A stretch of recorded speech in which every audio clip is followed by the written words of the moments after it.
All right, welcome back, pancake folks. I am your stack of cakes for the second half of track two. Sorry, Tanya, I'm trying not to laugh off of you laughing.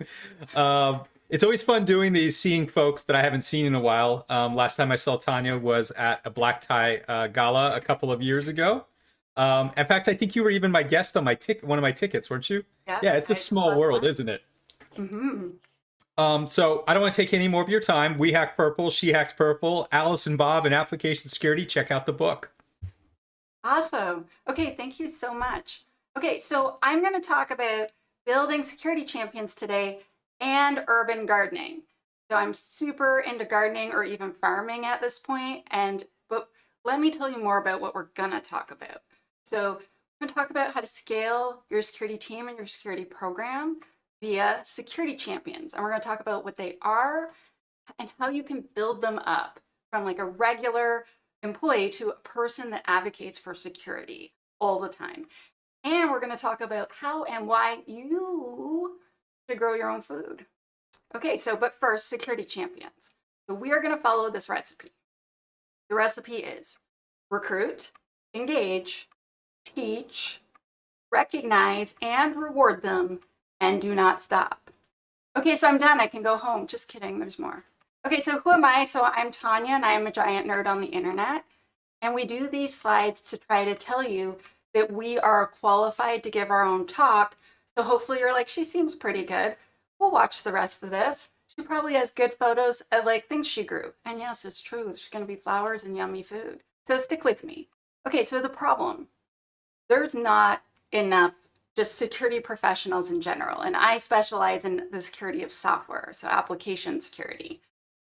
And like this, you all know this problem. I don't need to detail it. We just don't have enough people who are qualified and experienced to do every job. And so one of the solutions for this is security champion. So I'm going to give you a super formal definition, then I'm going to give you the Tanya plain language definition. So super formal. A security champion is a member of a team that takes on the responsibility of acting as the primary advocate for security within the team and acting as a first line of defense for security issues within that team. So that sounds almost like a daunting task. Well, I like to think of security champions as the person who's super excited about security. They are curious.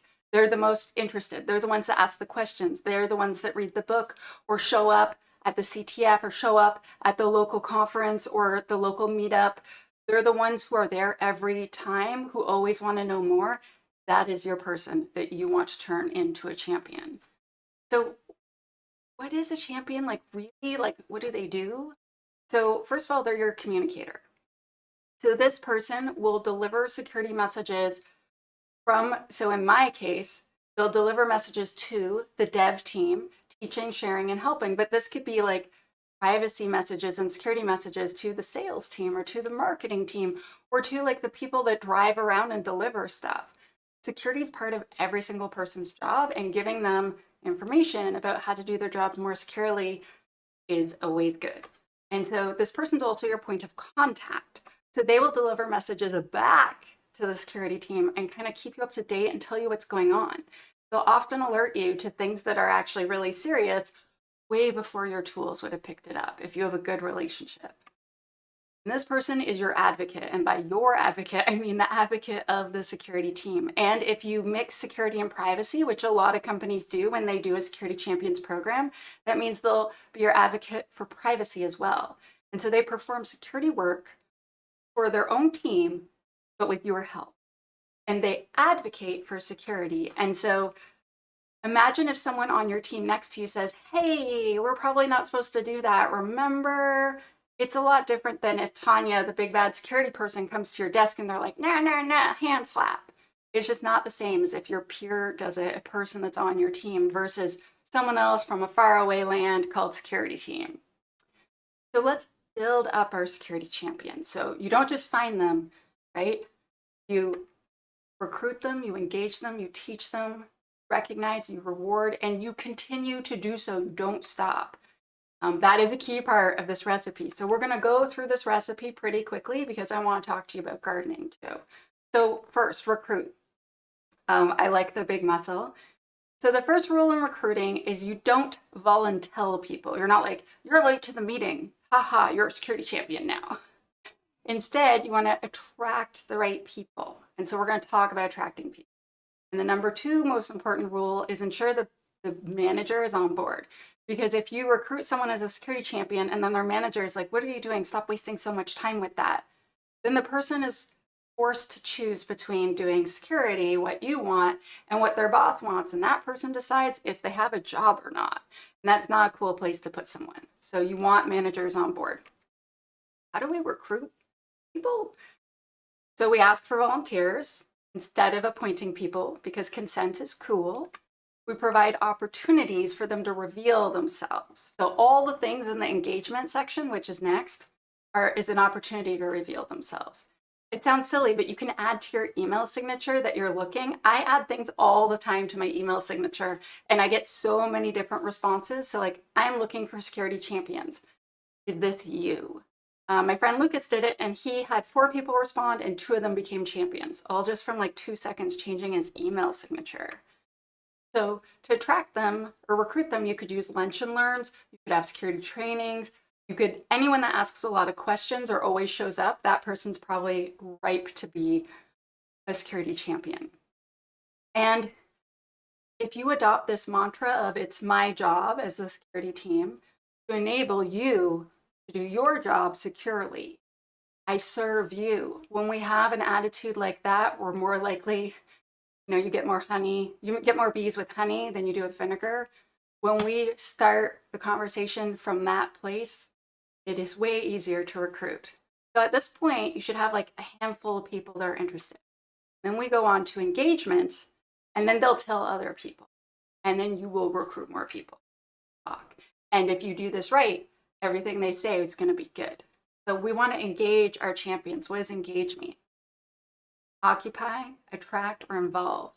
So I want to occupy and attract and involve them in the security of our organization and the security activities that their team needs to do. And I also want to participate or become involved with them. They are my champs. I am their fearless leader. The security team is feeding them, enabling them, and propping them up to be awesome. And so we're in it together. So for engaging, bring them on a security incident. Share appropriate secrets with them. I went somewhere once and my boss deputized everyone and made them promise not to tell. And then he spilled all these secrets and it got a lot of people really riled up and on our side. Let them see everything first, like new tools, new policies, new information, like anything, they always get the sneak peek. Create a mailing list and send them cool new stuff. Meet with them once every single month, each one of them, and have a list of questions like, what are you working on? Can I help you? What do you need? Brace yourself for bad news, because once they start to trust you, they're going to tell you things. And this is mostly a message for past Tanya, who wears her feelings on her face. I'm really bad at lying. And I'll just be like, so brace yourself, because eventually they'll trust you and they will tell you secrets. And you need to hold their trust and go do the thing that they need from you. Team building events, let them meet each other, and even invite them to join local security communities. So for instance, anywhere you work, invite everyone to come to PancakesCon. This is a free event where they could learn lots of cool stuff, or just pick out one talk that you think really would benefit people from your team and be like, come at noon, because Tanya's going to talk about security champions and we're starting a security champion program, and I think it'd be really good for you to see. So then you want to teach them. And I could go on and on forever and ever, so I've tried to cut this so it's a lot shorter. It used to be like, okay, so what are you going to teach your champs? The most important thing about this is only what they need to know, nothing more. I have seen so many security champion programs where they have these software developers and they're teaching them tons of like network hacking and like all this cool OSINT stuff. And they're like, let's show them Metasploit. I'm like, we don't want them to do any of that at work. Why are you showing them that? Why don't you instead give them secure coding training and secure design and all the things that they do at work, so that they can be rock stars at securing the applications they build? Like, they're the person with all the answers and they look really awesome. Teaching them tons of things that are off topic, and they have an entire job to do. that they have to be an expert at already. Waste their time. The other thing that's really important to teach them is what you need, expect, and want from them. It needs to be super clear from day one what you expect. Because sometimes people are like, well, I made them champions, and then they should know that they should tell me if they see something. They should know. No, can't assume that they read your minds. Turns out most of us actually can't read minds. I can't. I try. I fail. And so we have to tell them exactly what we want. So let's say I want you to take the results from the scanner when they come in on Monday, and I want you to go over them with your team by Thursday, and then send which ones you're going to fix in this release and which ones are going in the backlog. Or I want you to come to me if there's ever a security question you can't answer and you still need help. I'm here for you. I'm your person. Okay, topics. So if you have devs, secure coding. If you have software architects, secure design and secure architecture. No matter what, you teach them their policies. Do not send them a link to a policy that's 25 pages long and be like, yeah, read this, teach yourself. No, that is a recipe for disaster. You want to have like a workshop about it where you talk about it and discuss the things and how they would apply it, because then they're going to have to go and teach it and enforce it on their teams. So they need to know it inside and out. And tooling. Any tool that's security related that you expect them to use, give them training. It can be training you made. I usually just make the training myself. And I know you're like, oh, she gives training for a living, so she's really good at that. But I sucked at the beginning. Just to be clear, I was very fearful of speaking in front of other humans, and it has worn off over time. And also they were really nice to me.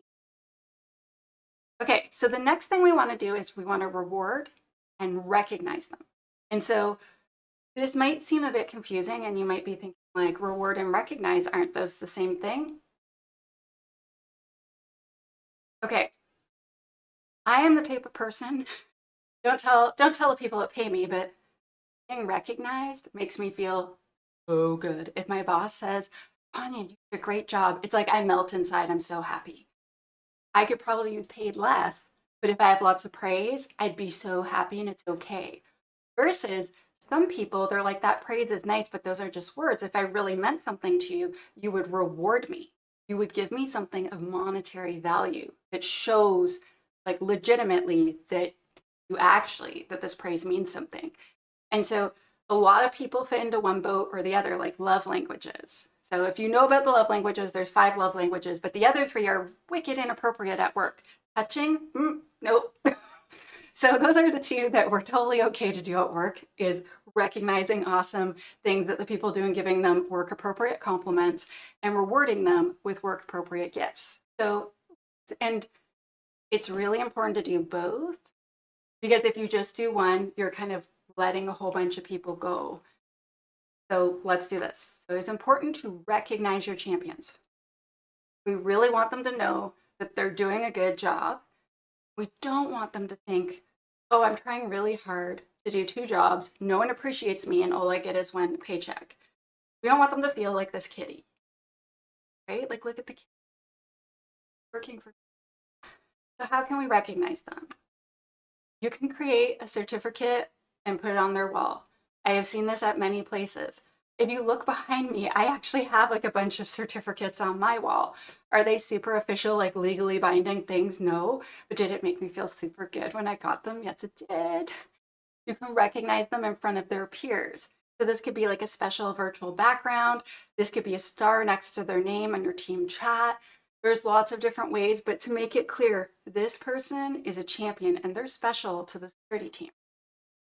Always put a note in their performance review and put as much detail, positive detail as you can. Like, they reported this bug and they stopped this incident from growing into whatever. And without them, we wouldn't have found it for days. And like, their contribution saved thousands of dollars or hundreds of hours, or from us spilling data. The more detail you do, the more it means to them. Tell their boss every single big thing that they do and send them an email so they know that you noticed. I had a boss once, and I was telling him I was quitting and going to another team, and he's like, why? You're my best employee. And I was like, what? And he's like, yeah, like literally every day there's an email from some team saying you did something amazing for them. For 6 months, he'd never told me that any team, he'd never said I did a good job ever. And I'd switch to another team because the manager kept saying I was doing a good job, even though I wasn't even on his team. That boss was nicer. Okay, reward. Reward your champions. Reinforce good behavior instead of punishing bad behavior. This is a thing that works with a lot of people. Like, I mean, if someone does something really grave and awful, you may have to dismiss them. But generally, we want to reinforce good behavior with positive reinforcement. So, anything that's even remotely reasonable, reward them. Like anything. Like you showed up to 3 lunch and learns in a row, whoop, you get an I'm a security champion coffee mug. So you can give them a security gift. This is like double whammy of awesome because they feel good and you're tricking them into learning more security stuff. Yes. So like books, videos, training, a ticket to a CTF, like PancakesCon CTF. Giving them your time and attention is a reward. When I started like being the senior tech for dev teams, I read a lot of books about management and leadership because I was like, I don't know what I'm doing. Just because I'm good at coding doesn't mean I'm good at managing. And also I could be like a bit intense and direct at times. And so I wanted to like be softer and be a type of boss I would like to have. So I learned a lot. And one of the things it said to do is if someone comes to your desk, don't just keep typing or whatever. Like, you know, when you finish the thing you're doing, turn your body physically and look at their face. Do not look at your damn phone. Don't hold your phone. Put your phone down, whatever you're doing, and you look at them. It makes them know that they matter.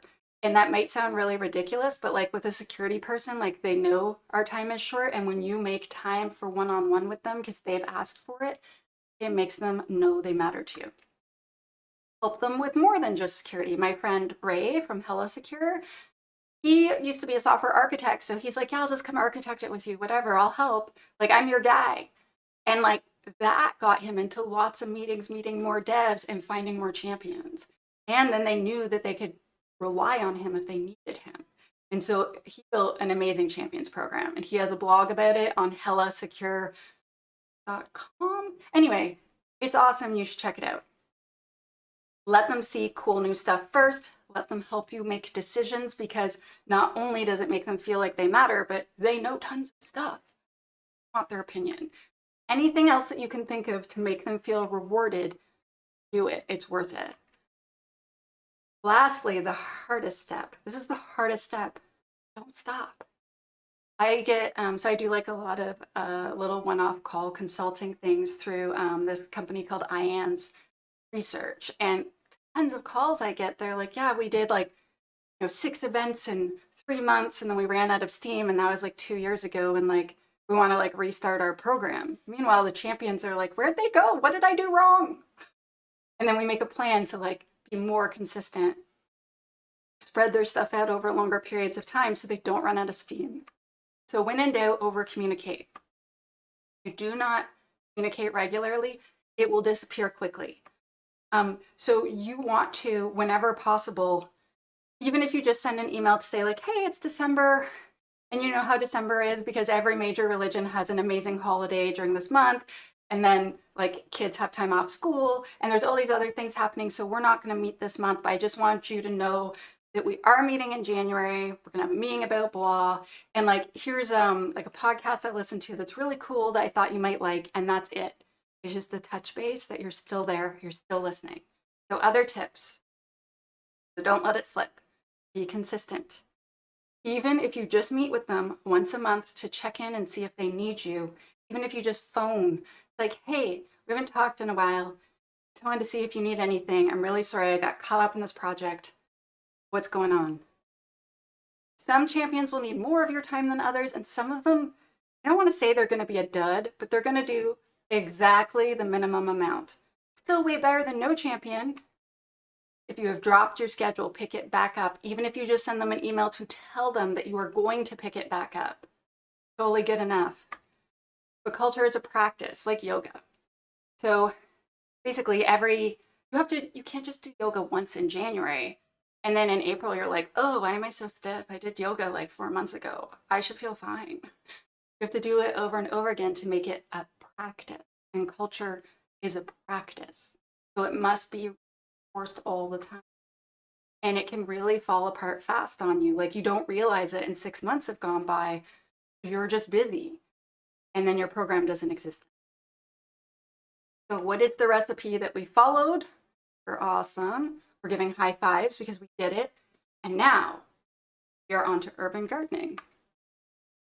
So, I thought that I had, actually, let me go back. So I thought that I had a black thumb.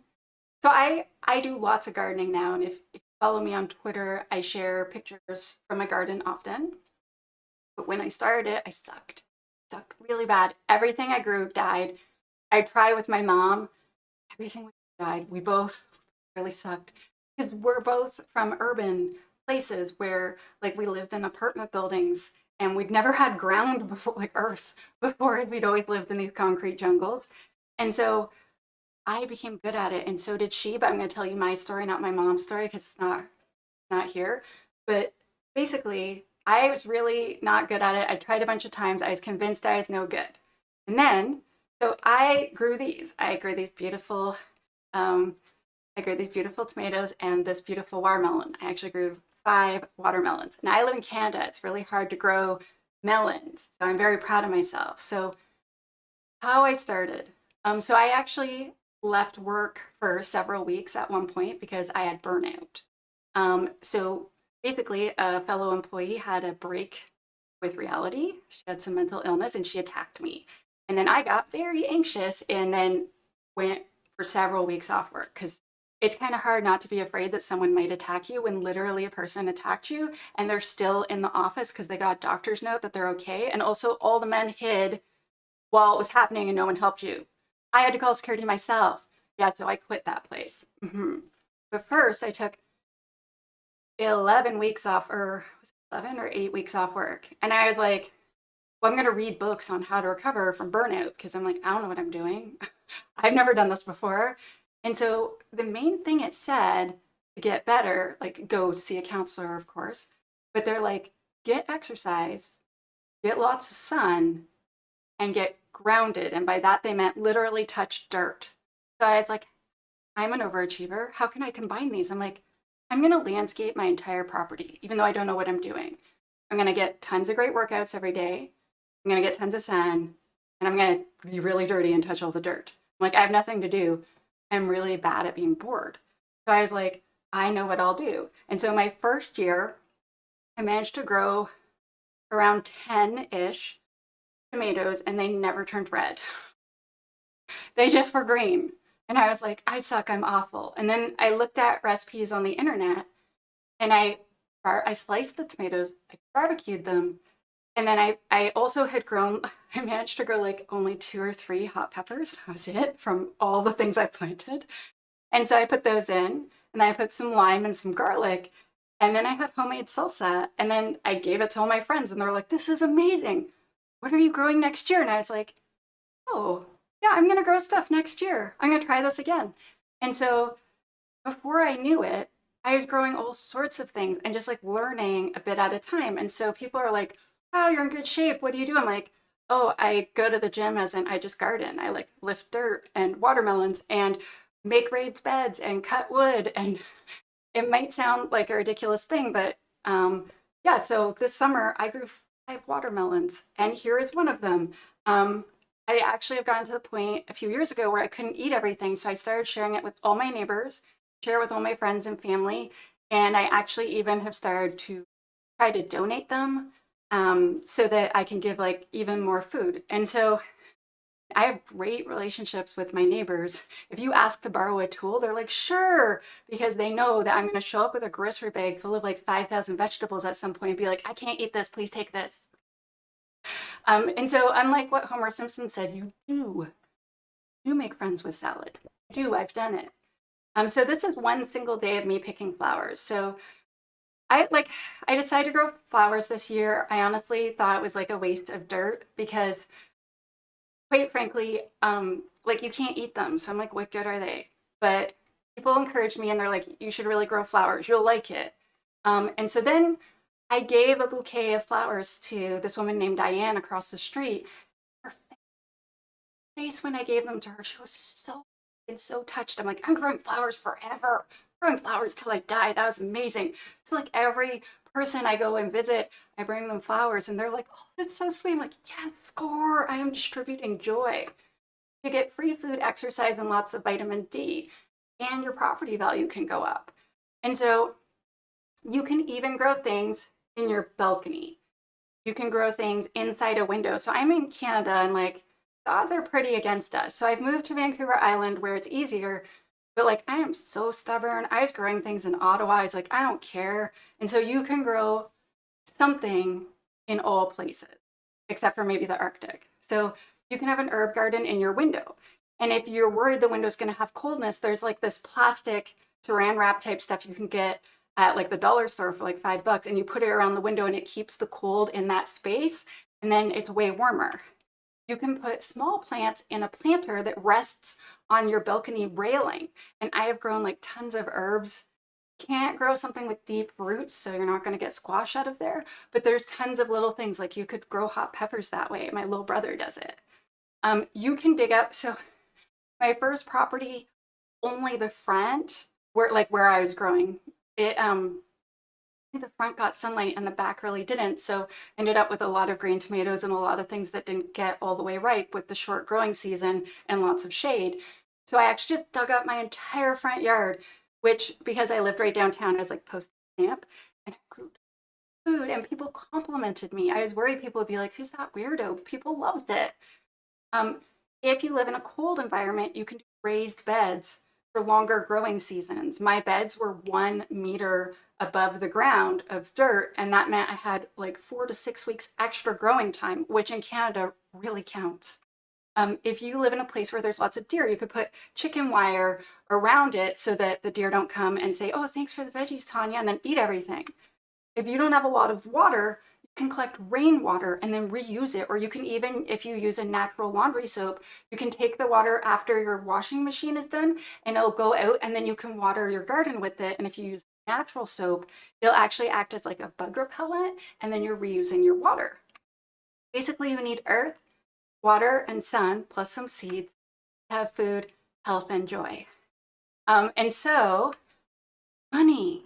So last summer, or the summer before last, my neighbors said, so you're growing so much food and you keep giving it to us for free.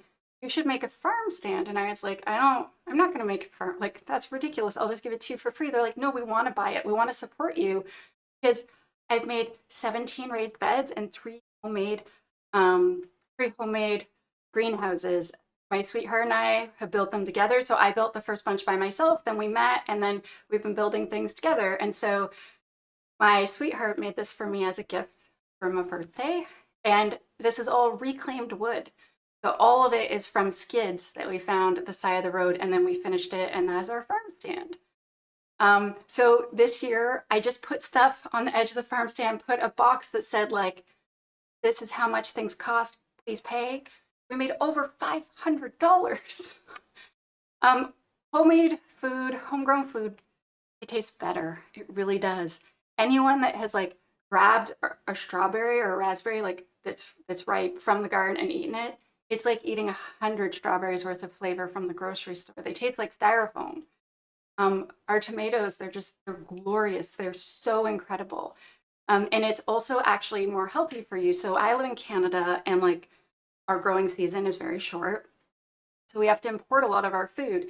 So a lot of you might not be aware, but our food gets picked way before it's ripe. It goes on a truck, and then right when it gets to Canada, they gas it, try to force it to become ripe.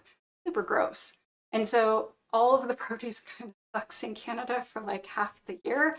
And so that's why I started the greenhouses, so that I could have food all year. And so this is like 2/3 of my backyard. So on the left, you can see my first greenhouse, and you can't see, there's a little gazebo, and on the right, there's actually another great big greenhouse. And so this is these are like the biggest raised beds we have. And like we have strawberries, we have garlic. Garlic is so easy to grow. It's so easy. You just take the little cloves that are left that you didn't eat, and then, October, November, just plop them in the ground, and then you wait until, July, August, and then you pick them out. That's it. And then you have garlic. It's awesome. So yeah, this is a hobby that I really enjoy. And for me, it's not work. People are like, wow, that looks like a lot of work. And I'm like, well, you go to the gym and you lift weights and like you run and you do all of this. I move a bunch of dirt. I dig and turn the dirt. Put stuff in the compost. It gets a lot less gross if you're doing it right. Anyway, I want you to consider growing food. So here is a thought. Find a place to plant something. It can be small. It can be literally just like a small cup with some dirt in it by the window. Get some seeds and plant them. If you can, add good stuff to the soil, not just water. If you can, put some compost or some fertilizer. If you can't, that's okay. But if you can, it's even better. More stuff will grow and it'll grow bigger and faster. Check on it once in a while. And when it looks good, yank it out and eat it. I know that sounds really simple, but it's literally what I do. If you want to take it to the next level, you can pick out the weeds. You don't have to though. It's great. So like it will let your plants that you're trying to grow have as much space as possible to get as big and awesome as possible. But if you don't pick them out, stuff will still grow and you can still eat it. That's the joke. Your garden doesn't have to look perfect to be awesome and delicious. And with that, I'm going to give you some resources, and then I think we have time for questions, which is really impressive because usually I go over time. So, resources. So, I have an online community that is free. It is called the We Hack Purple community, and we have online streams, and we have articles and videos, and basically lots of awesome humans that you can talk to and meet about security. I have a podcast which is just about to so we just started filming the next season. Our first episodes with Adam Showstack. We've already recorded. I just got to get my butt around to editing it and releasing it. And he talks about, what is threat modeling and how to do it cheap, easy, and fast. Awesome books. So I'm biased, but I think my book's awesome. But also, all of these books are about DevOps, and I love DevOps. Yes. And resources, me.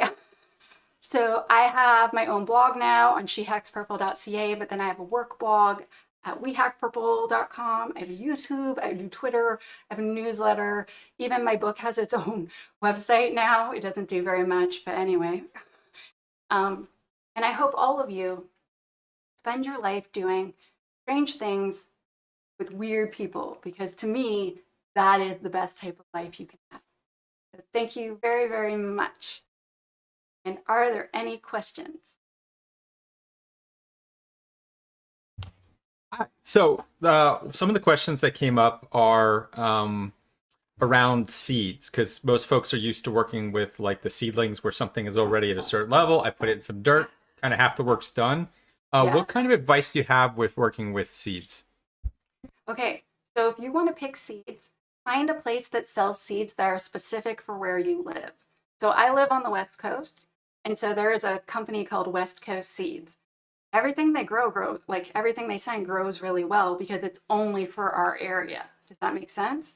And so so I have done this where I've got seeds from Africa and then they don't grow. Want to know why? Because I'm not in Africa. They kind of have better weather. And so even though like I try because I have a greenhouse and stuff, but at first just get seeds that are for your area. If you want to buy seedlings, that's totally okay. It's not cheating. I do that. So I'll put like seeds everywhere and then some of them don't come up. That's fine. I go get seedlings and fill that part in. Also, you should be aware, this is a thing that has happened to me. Sometimes seeds don't come up. I plant something else and then the things come up later. Or like I turn the soil for the next thing and I'm like, why are there nasturtiums and peas growing everywhere? So right now, one of my greenhouses has like nasturtiums and peas like taking over because I had planted them. They didn't grow. And then I had moved and rotated some of the dirt and turned it. And then I have like just flowers and peas everywhere right now. So just be aware that they might come up later. How are Bertha and Enterprise doing? Okay, so Bertha is the first greenhouse that we built, and she's doing really well. There's like a big tree over her, so my partner and I spent a day like cutting, trimming the tree. That's going really well. That's actually where all the peas and nasturtiums are all over the place. The Enterprise is doing well. However, a certain someone slipped in the mud while she was moving dirt, and I put a hole in the plastic with my wheelbarrow. So we have to get a patch kit, but it's fine. We're tough and we can do it. But so we're about to plant a thing there. And then our third one is called the nursery. And so we just do seedlings in there. So we're actually just about to plant new seedlings because we just like took out and ate all of the plants that we had. So yeah, all of my greenhouses are doing very well. And we're getting a patch kit soon. And it's just a hole in one layer of plastic. The other layer is still good, but you can't have holes in your greenhouse. Where do you get your dahlia bulbs? Oh, okay. So I got dahlia bulbs all over the place. It was weird. So I had a friend that was obsessed with dahlias and she ordered some. And then she thought some of them got a disease. So she gave them to me in pots. But then the disease went away when they were at my house. And it turned out she just has too much moisture where she lives and she was watering them too much. But anyway, she's like, just keep them. So I had those. Then I went to Costco. I kid you not, and they had a sale on dahlia bulbs. So I bought a bag of those. And then there's a farm down the street from me. But this year, what I did is I dug all the dahlia bulbs up and I'm going to split them in the spring so that I have like a ridiculous number of dahlias. They multiply. So they have tubers, not seeds, for anyone that doesn't know. So it looks like a big fat root, but with a bunch of different pieces. And so when the spring comes, if you've picked them out, if they get a little sprout on the end, you can cut them and they'll be their own legit plant. And so I'm pretty excited to do that because I had a ton of flowers, like so many flowers. It was ridiculous. Trust me. So Cool. going back to the yoga metaphor, switching gears, right? So back in the Yeah. security champions half. Mhm. There's the other challenge with the yoga metaphor, right? If I'm not doing yoga, then I'm going to get stiff later on. But what if I've been doing yoga the wrong way? So how do I implement a security champions program where, say, the culture was already volunteering people to be a part of it? Oh, yeah. So I would, so if I was a new employee going in there, I would probably say, I'd probably make a new plan for the champions, try to make it sound super exciting and good, meet with them, and then say, so this is your chance to rotate out if you don't want to be a champion anymore, like you've done your time, want to go do something else, or like here's the exciting stuff we have coming. And I hope that a bunch of them would stay, and then I would re-recruit new ones.